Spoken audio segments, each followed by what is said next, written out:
Trauma derives from the Greek word for wound or injury, and trauma wounds often involve actual or feared death or severe emotional or physical injury.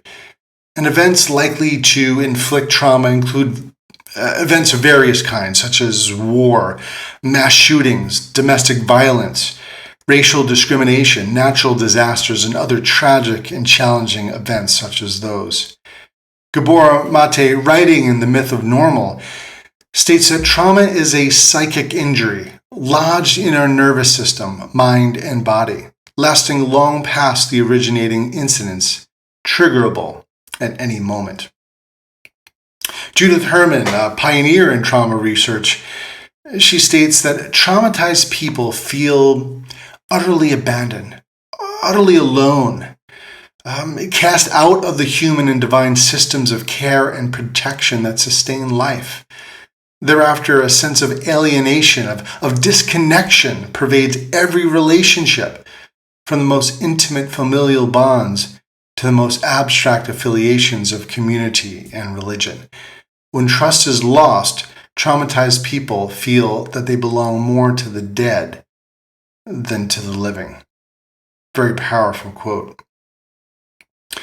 So trauma, and I'm not talking about I was really upset with my favorite character died in my favorite TV show.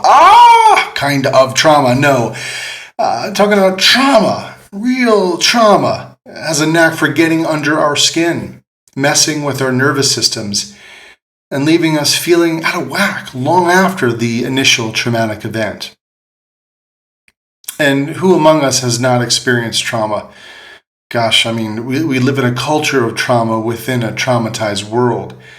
And both trauma and vicarious trauma, being negatively affected by witnessing the trauma of others, are part of the air we breathe. And each of us carries these traumatic wounds that deeply affect our minds, bodies, and nervous systems. And the magnitude of people's soul wounds varies, as do their origins. So while trauma often results from a single event, it has a variant labeled complex trauma. You may have heard of this word. This variant surpasses one-time incidents and involves more pervasive exposure to traumatic experiences. And I would say that religious trauma frequently falls into the arena of complex trauma because it often occurs through a seemingly innocuous pattern of incidences and experiences rather than a single dramatic event. For example, hearing dozens of sermons about hell in a lifetime versus a one-time incident of sexual abuse by a priest. So whether single incident or complex events, traumatic experiences can devastate our physiology, relationality, and for those who find it important, our spirituality. And in both forms of trauma, the consequences in individual and experience depend on individual differences. And one's reaction to potentially traumatic events is determined by many complex interrelated factors, including upbringing and genetics, temperament, coping strategies, support network, home environment, and current life stressors. That's why the same events or series of events can be traumatic for one person, yet not another. And when people lack sufficient internal or external resources to help them adequately cope with traumatic events, psychological and physiological responses to trauma can develop into post-traumatic stress disorder. You may have heard of PTSD. And PTSD is usually related to the type of standard trauma we just looked at, sort of distinct traumatic events.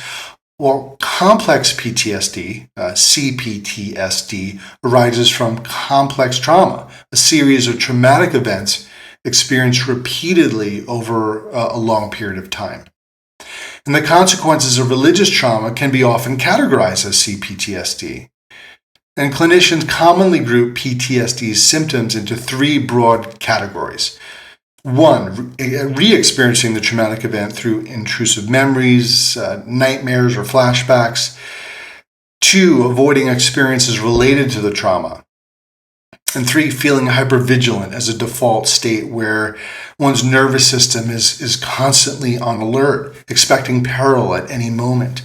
And additionally, as C-PTSD frequently results from longer-term relational trauma rather than single or short-term events, its effects are typically longer-lasting on a person's sense of self and identity.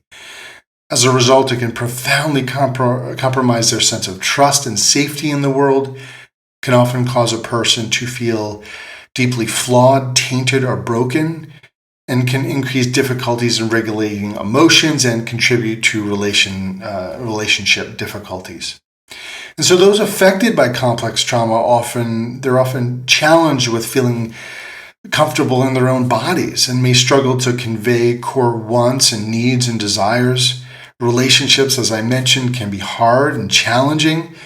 The world feels less safe, and they feel likely like a chronic urge to remain on guard for possible ways they could be hurt again. Trauma may permeate every aspect of these individuals' lives. And so while those who have experienced trauma are often beautifully sensitive, creative, and empathic, since trauma alters their neurochemical balance, they often can't relax, and their life experience can be a significant struggle. And I say this as one who's experienced trauma myself. So now that we have an operating framework from which to talk and think about trauma in general, we can turn to the more specific phenomenon of religious trauma. And my decades-long personal and clinical experience has convinced me that religious propositions and policies and structures and religious people can all contribute to complex trauma and its long-lasting detrimental effects. So we now know that religious trauma is not just about big, egregious events. People can be traumatized by a wide array of what's called adverse religious experiences, AREs. And an ARE is defined as any experience of a religious belief, practice, or structure that undermines an individual's sense of safety or autonomy and or negatively impacts their physical, social, emotional, relational, or psychological well-being. And these AREs can be major or minor and can, but not necessarily, cause trauma. So adverse religious experiences are unique to each individual, and many members of religious groups may never experience them.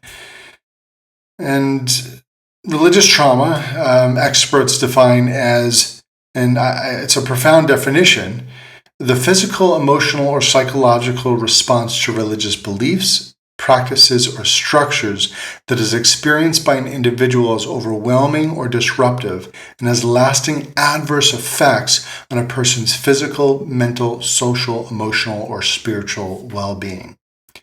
As the definition suggests, religious trauma is not confined to abusive behaviors and disturbing events. I mean, sure, there's plenty of religious trauma due to religious and cult leaders' coercive, abusive, and manipulative behaviors.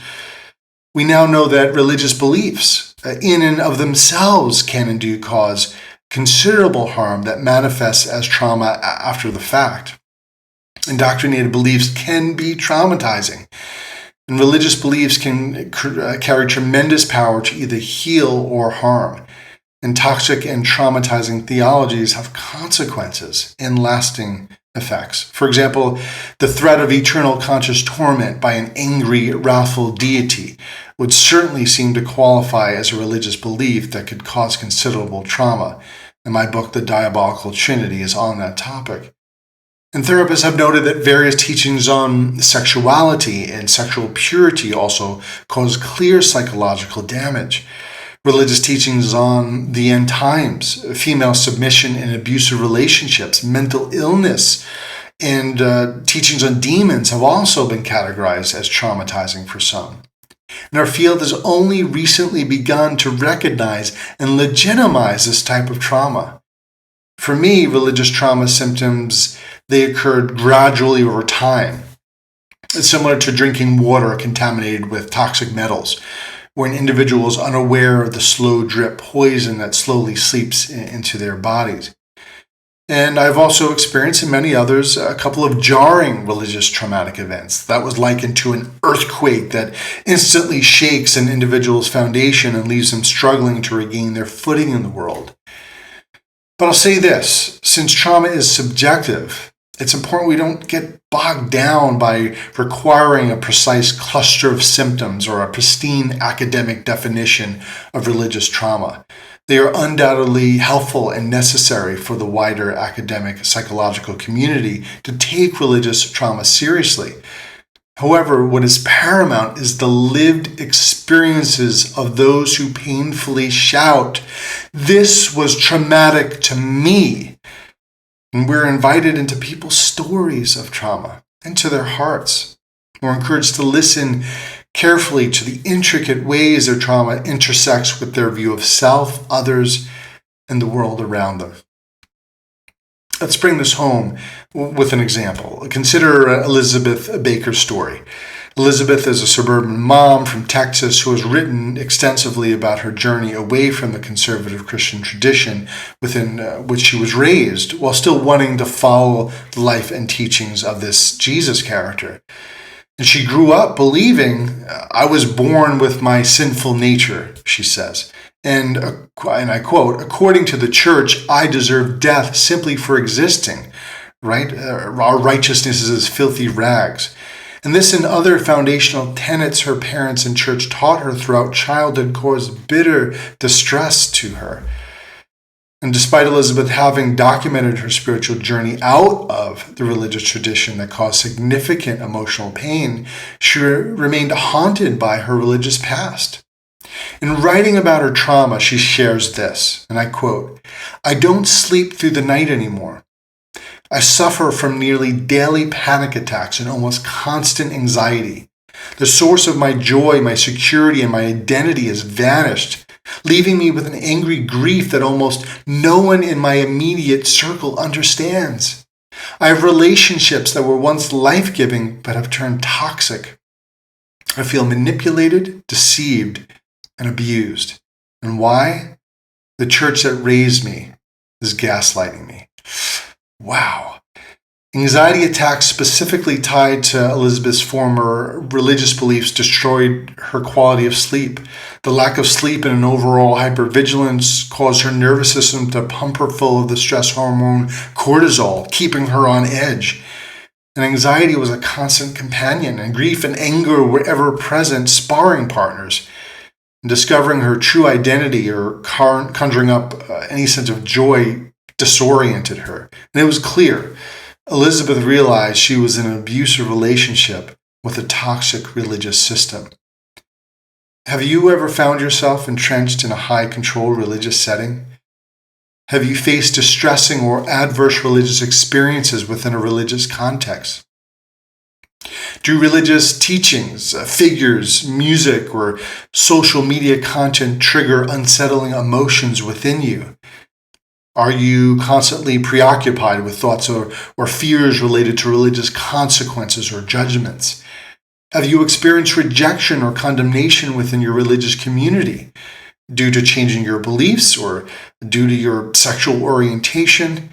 If you've departed from a religious environment only to feel overwhelmed by anxiety, disoriented, and a sense of losing your bearings, you might be grappling with what is commonly known as religious trauma. And if you have suffered from religious trauma, please know that you are not alone. It is very real. It is about time that folks take this form of trauma seriously. And thankfully, there's hope. And in future videos, I will talk about principles and practices that can be helpful on the healing journey. I will also include resources below that can be helpful as well. And we're going to have a lot of religious trauma practitioners sharing content as well. Listen, religious trauma doesn't have to define you. And a new path that you carve for yourself really is possible. Wishing you well, and we'll chat soon. Take care.